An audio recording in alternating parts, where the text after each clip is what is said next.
Então, muito boa noite a todos. É uma alegria, mais uma vez, poder estar com nossos amigos da Sociedade Espírita Jesus, conversando, debatendo, falando um pouquinho sobre doutrina espírita. Como já é de praxe nos nossos encontros, iniciamos as nossas atividades com uma singela prece, pedindo a Deus, a Jesus, aos benfeitores amigos que nos amparem, que nos protejam, que velem por nós. Pai amado, envolva-nos com as tuas vibrações de amor, de paz, de serenidade. Envia teus bons espíritos para nos inspirar, nos acolher, nos proteger, nos conduzir, para que nesses momentos possamos passar por instantes agradáveis, debatendo a tua doutrina, o teu consolador que tu enviaste à terra para a nossa evolução e o nosso consolo. Grato pelas oportunidades infinitas que tu dirige a nós para o nosso crescimento e a nossa evolução, e com a permissão do alto, rogamos a autorização de dar por aberta nossa singela conversa, nossa humilde conferência de hoje, que assim seja. Então, é uma alegria, como já dissemos, estar com os amigos da Sociedade Espírita Jesus. E o que nos cabe hoje é um singelo comentário sobre o capítulo 11 do livro O Céu e o Inferno, que tem como título Da Proibição de Evocar os Mortos. E usaremos como referência na nossa conversa o livro Céu e Inferno, a introdução do Evangelho segundo o Espiritismo e do livro dos Espíritos, o livro O que é o Espiritismo e a obra não espírita Ciência da Vida Após a Morte, de Alexander Moreira Almeida, Mariana de Abreu Costa e Humberto Schubert Coelho, da editora Ampla.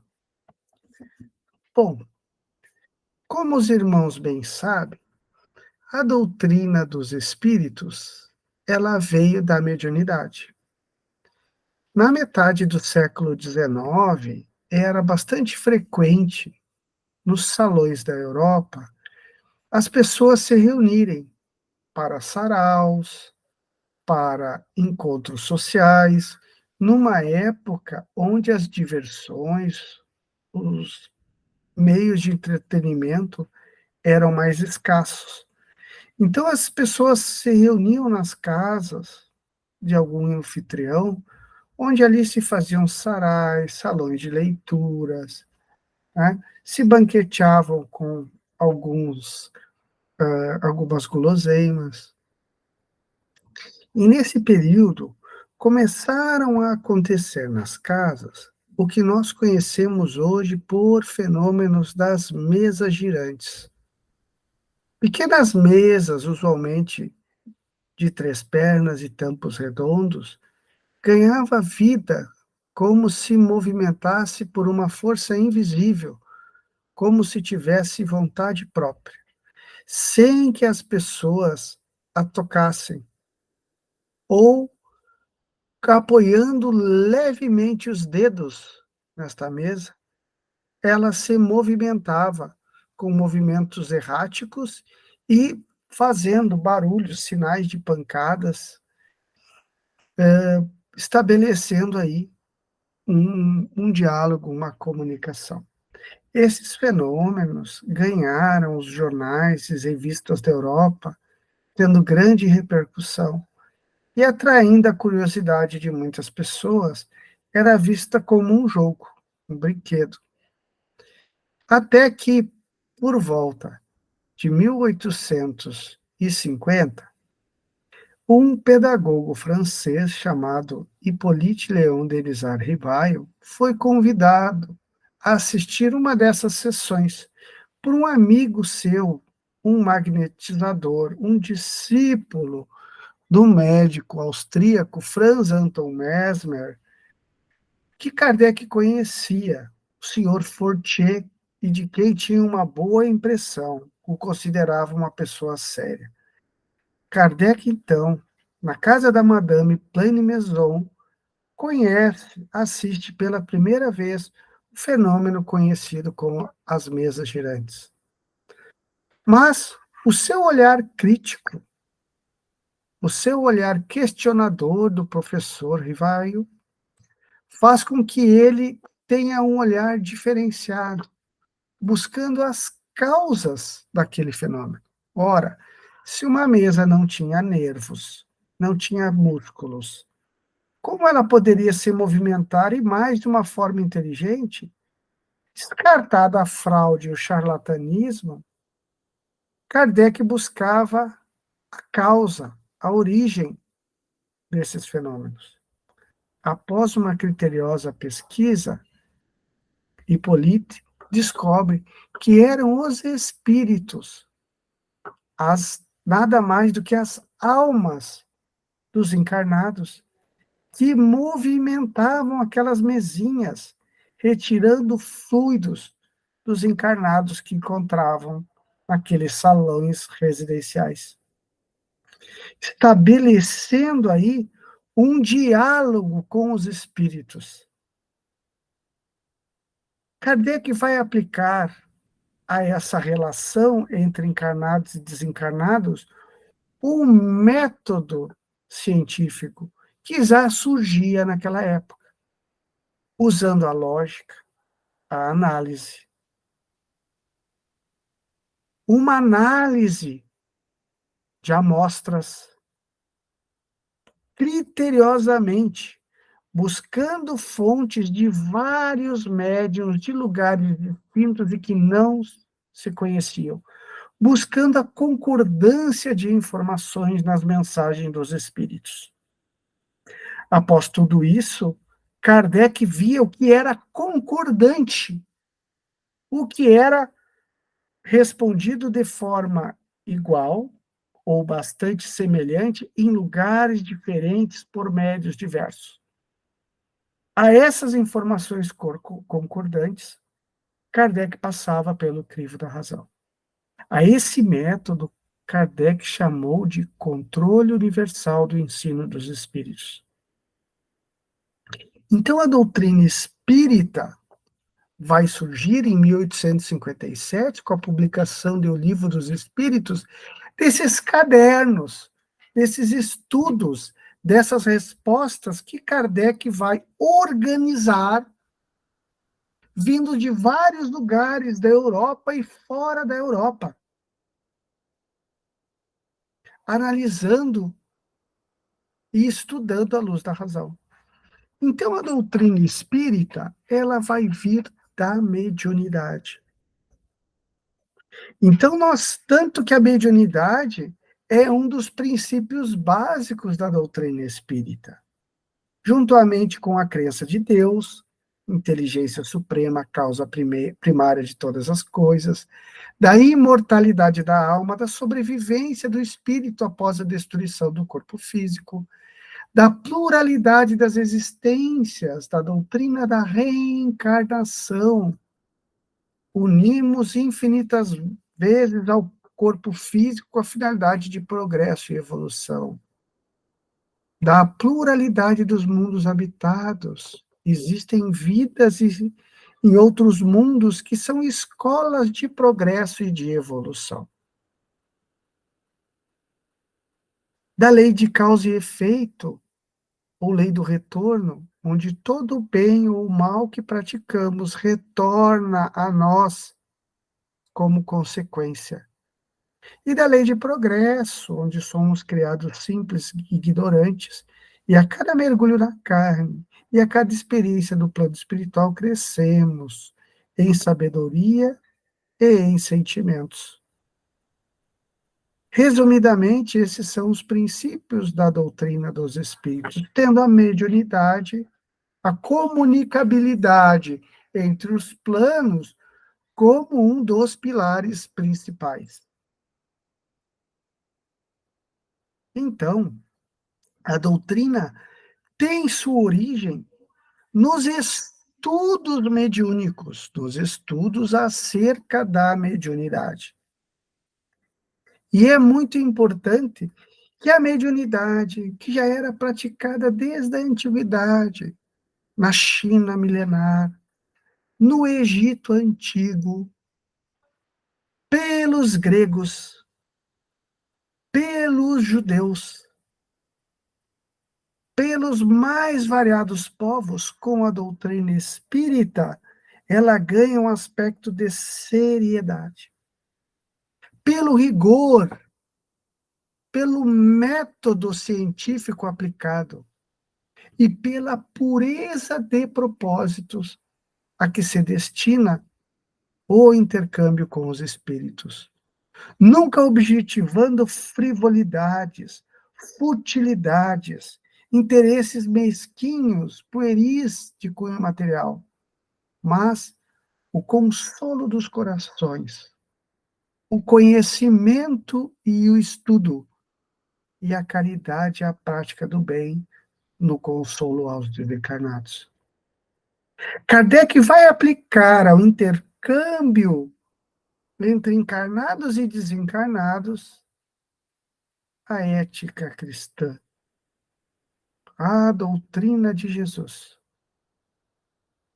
inaugurando a era da mediunidade à luz da razão,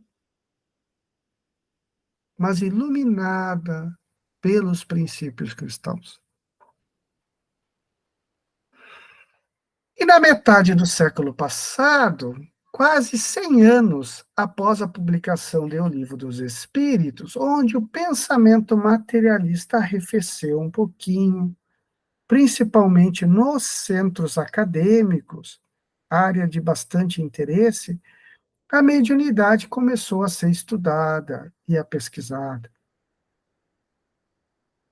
Não falamos dos estudos de materialização de William Crookes, onde o espírito Kate King se materializava e o ganhador do prêmio Nobel submetia aquele espírito e a médium Florence Cook a uma série de experimentos. Não falamos dos estudos a que Eusápia Paladino era submetida, aos estudos da mediunidade que Ernesto Bozano, Alberto Rochat faziam e publicavam em periódicos e em livros, mas do meio acadêmico propriamente dito. E aí uma questão que é muito cara a nós espíritas, em particular a nós brasileiros, são os estudos que foram feitos, as teses, os artigos que foram publicados acerca do médium mineiro Francisco Cândido Xavier. Nascido pobre, de pouca instrução, desde jovem, Francisco Cândido Xavier, popularmente conhecido como Chico Xavier, demonstrou pujante e efervescente mediunidade. Ao longo de sua vida, publicou mais de 450 livros, tão variados no estilo como da autoria espiritual. Não ficou com nenhum dos direitos autorais dessa obra, doando a todas as instituições, federações ou instituições, associações de caridade, de cunho filantrópico. E essa mediunidade tão rica, tão diversa, não passou alheia ao interesse acadêmico. A sua segunda obra, Parnaso do Além-Túmulo, que continha ali mais de 30 autores espirituais, poetas de língua portuguesa, que escreviam do plano espiritual, pela pena do médium mineiro, poemas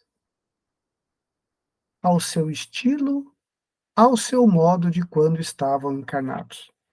A ponto de Monteiro Lobato comentar que se Chico escreveu aquela obra de autoria própria, ele não precisava nem pedir, que davam a ele qualquer cadeira na Academia Brasileira de Letras e qualquer academia que ele quisesse, na quantidade que ele solicitasse. E vários estudos, teses de doutorado e de mestrado, acharam referências no estilo dos autores quando encarnados e pela produção mediúnica de Chico Xavier, coincidindo os estilos. Também a psicografia que Chico fez do cronista, ensaísta, jornalista Humberto de Campos, onde o meio acadêmico pesquisa o estilo literário, as referências e até citações que o espírito Humberto de Campos, por meio da mediunidade de Chico, vai fazer, que não foram citando obras, escritos que não foram publicados. No livro A Vida Triunfa, Marlene Nobre e seu irmão Paulo Rossi Severino vão estudar 100 cartas psicografadas por Francisco Cândido Xavier a mães, a pais que perderam seus filhos vítima de desencarne precoce. Essas comunicações foram analisadas quanto à fidelidade de citações de nomes, de locais, de apelidos, situações que Chico não sabia, não perguntava, visto que ele não questionava nem interagia com os familiares antes da reunião mediúnica em Uberaba. E, pasmem, houve 100% de acerto nas citações de Chico em cartas psicografadas. Como se não bastasse, Jorge Perandrea, perito em grafoscopia, no desenho das letras, na caligrafia da polícia, do Ministério Público, do Judiciário, melhor dizendo, do Estado do Paraná, vai no seu livro, O Espiritismo à Luz da Grafoscopia, estudar a mediunidade semimecânica de Francisco Cândido Xavier. O que é isso? O Chico escrevia a comunicação na letra dele, mas a sua mediunidade semimecânica permitia o quê? Que ele assinasse na caligrafia do espírito da entidade comunicante. E esta assinatura foi periciada por Perandrea e comparada com os documentos, com a assinatura em documentos de quando encarnados eram essas pessoas.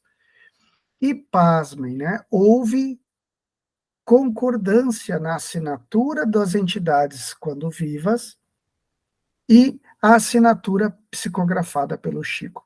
Essa concordância foi tão intensa que fizeram com que 3 psicografias do Chico fosse aceita em processos, anexada ao auto de processos judiciários. Essas e outras evidências se encontram no livro A Ciência da Vida Após a Morte, de Alexander, do psiquiatra, pesquisador da ciência da vida após a morte, Alexander Moreira Almeida, professor titular da Universidade Federal de Juiz de Fora, Faculdade de Medicina da Universidade Federal de Juiz de Fora. Então, nós temos essas e muitas outras evidências acerca da mediunidade. Então, a mediunidade, ela é um ponto, um princípio importante, fundamental para a doutrina espírita, que tem evidências que atestam a sua realidade no mundo de hoje, mas ainda assim, existem escolas espirituais que têm dificuldade em aceitar a doutrina espírita.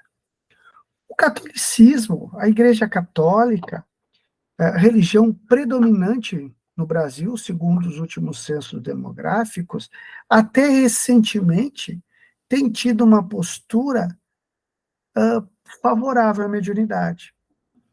O Papa João Paulo II, em uma comunicação no dia do Dia dos Mortos, do Dia de Finados, relata, né, comenta que ele conversava com Nossa Senhora Aparecida e que o diálogo com os mortos é algo favorável, é algo benéfico. Temos várias obras religiosas associadas ao catolicismo que falam do intercâmbio entre os planos.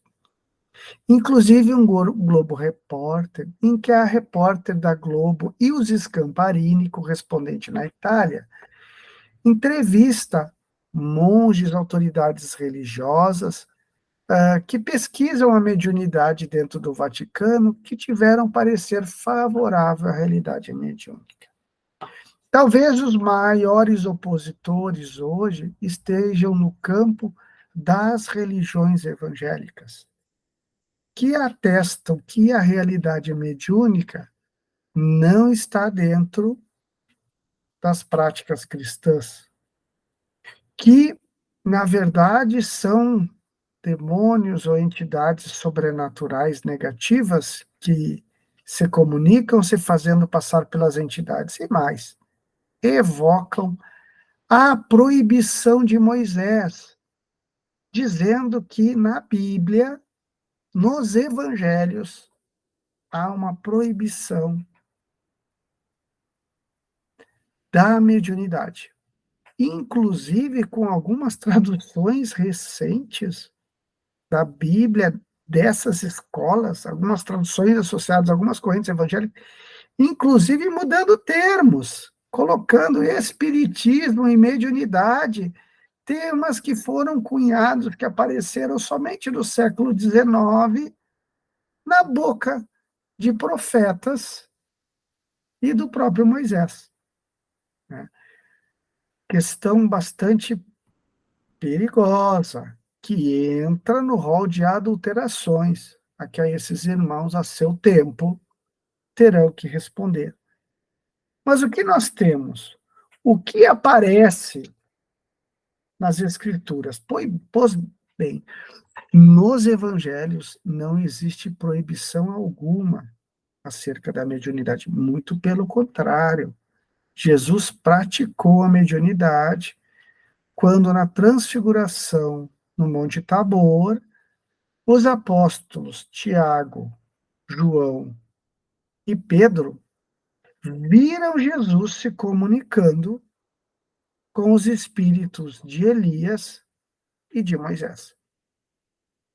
Então, não só Jesus nunca proibiu, nunca teve nada da boca de Jesus proibindo o intercâmbio mediúnico, como Jesus o praticou. Na frente dos seus apóstolos mais próximos. O que temos é uma proibição de Moisés. São várias semelhantes, leremos somente a de Deuteronômio. As outras são semelhantes. Quando houverdes entrado na terra que o Senhor vosso Deus vos há de dar, guardai-vos. Tomai cuidado em não imitar as abominações de tais povos. Entre vós, ninguém haja que pretenda purificar filho ou filha, passando-os pelo fogo. Que use malefícios, sortilégios e encantamentos. Que consulte os que têm o espírito de Piton e se propõe a adivinhar, interrogando os mortos, para saber a verdade. O Senhor abomina todas essas coisas e exterminará todos esses povos à vossa entrada por causa dos crimes que têm cometido. Deuteronômio, capítulo 28, versículo 9, 10, 11 e 12. Então, a proibição é de Moisés, e ela se passa logo após a saída do Egito, onde os hebreus, então, vão passar 40 anos vagando pelos desertos até chegar na Terra Prometida. Esses hebreus, esse povo, então, bastante rude e bastante primitivo, vão sair do Egito bastante aculturados, bastante contaminados pela cultura e pelas práticas vulgares do povo médio da população inculta do Egito. E praticavam o quê? O consumo, a busca de feiticeiros, de místicos, para obterem previsões, adivinhações, para fazerem feitiços e práticas mágicas, para terem sucesso materiais nos seus mais variados intentos. A essas práticas que incomodavam demasiadamente Moisés, que ele entendia, as quais os hebreus não estavam prontos para exercer, e que exerciam de maneira fútil e vulgar, Moisés proíbe. Proíbe a reprodução de práticas mágicas de cunho adivinhatório, que eram comuns, frequentemente executadas por influência da cultura egípcia, as quais os hebreus não tinham maturidade e não as exerciam com ética. E recomenda, olha, que quando chegar na Terra Prometida, lá vai ter povos que fazem coisas que não é para fazer, como passar crianças pelo fogo, que é esse sacrifício humano de crianças. Buscar feiticeiros para cunhos adivinhatórios, místicos, querendo obter favores, querendo saber o futuro, respostas a questões de cunho material. Não. O que Moisés proíbe é toda essa mistificação vulgar, é todo esse interesse mesquinho, pobre, interesseiro, a feitiçaria e a mediunidade paga, ora, que o espiritismo também condena.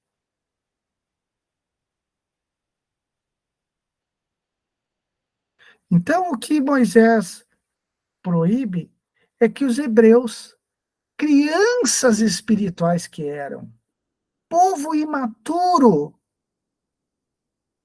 exerça a mediunidade com imaturidade, característica do seu estado evolutivo. Não muito diferente quando a nossa mãe nos vê hipnotizado, encantado na infância pela chama do fogão. Aquela luz tremulante, ondulante, mudando de cor do vermelho para o azul, do azul para o amarelo, no meio ali tons de verde, quase que nos hipnotizando, fazendo com que nós levássemos a mãozinha para tocá-la, nos advertindo, não, não pode mexer ali, não pode brincar com fogo. Nossa mãe nos proíbe. Mas essa proibição está associada à infância, à nossa imaturidade.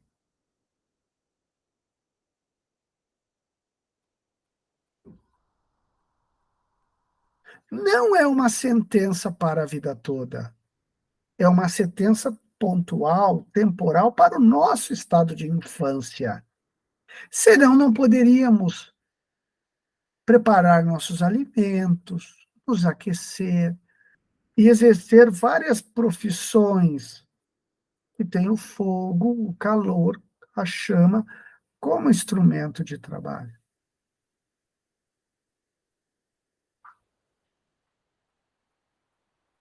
A proibição de Moisés tem essa conotação necessária naqueles tempos, mas não adequada aos dias de hoje, onde, com a bagagem evolutiva maior, os homens de hoje, muitos deles, os hebreus de ontem, amadurecidos por dezenas e dezenas de encarnações, hoje têm a possibilidade de ter contato com a mediunidade, sem interesse adivinhatório, sem a curiosidade, sem motivos chulos, mas com a finalidade que a doutrina espírita nos direciona. O estudo,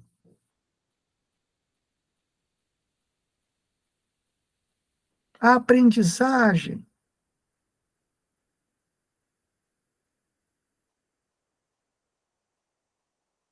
o consolo emocional e a prática da caridade.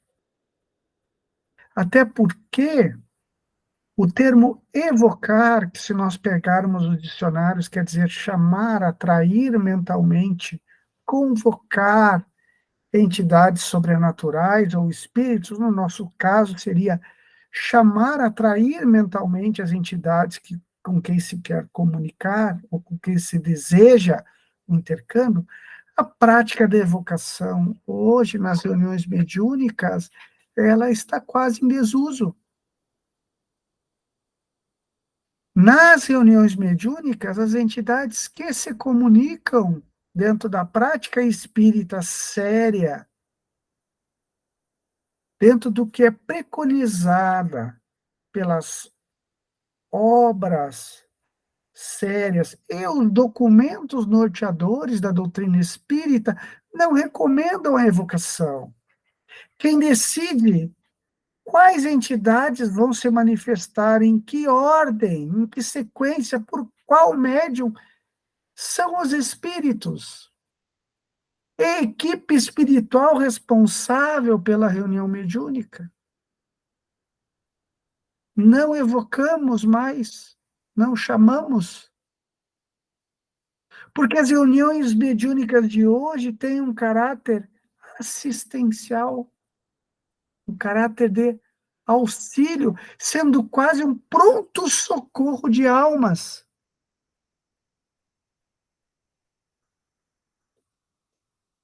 Então, meus amigos, Moisés foi pontual na advertência que fez. Tanto que Jesus não a repetiu. Jesus veio e nos disse: eu não vim destruir a lei. Mas em nenhum momento nos evangelhos ele repete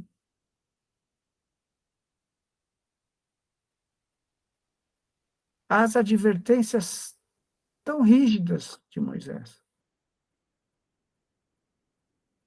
Muito pelo contrário, demonstrando a mediunidade para os seus apóstolos e retornando após a sua crucificação, se manifestando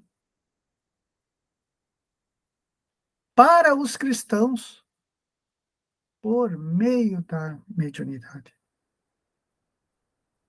Então, meus amados, meus amigos,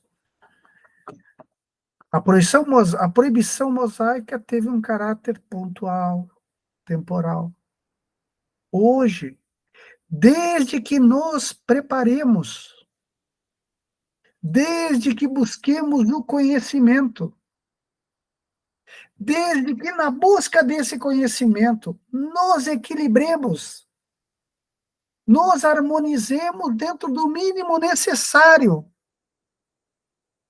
para que grandes perturbações não nos acossem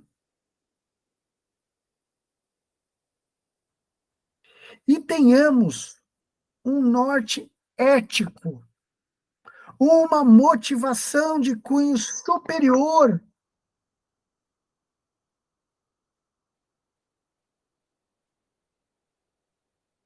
nos motivando à prática mediúnica, vamos encontrar na mediunidade educação e consolo. Onde nesses campos do intercâmbio com além, vamos encontrar uma lavoura propícia para o trabalho da caridade, o trabalho do amor, o trabalho na empatia, onde no auxílio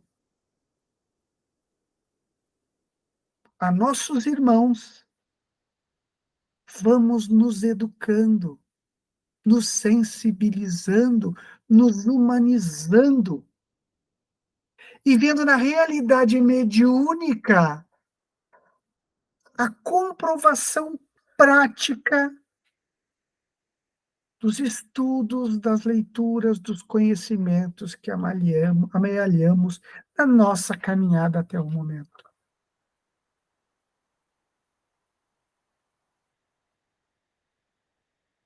Então, meus amigos, já concluindo e direcionando para o nosso encerramento, a mediunidade é um pilar fundamental da doutrina dos espíritos. A doutrina espírita surge por meio da mediunidade. As evidências filosóficas e científicas são obtidas inicialmente por meio do intercâmbio mediúnico. E é um pilar importantíssimo. E mesmo com a presença dominante do materialismo nos meios acadêmicos, ainda assim permitiu ser estudada, analisada, explorada por vários pesquisadores, tendo evidências da sua realidade. A mediunidade em nenhum momento se distancia do cristianismo. E aqueles que se apegam à proibição de Moisés esquecem de contextualizar o momento em que ela foi feita, em que situação e para quem era dirigida.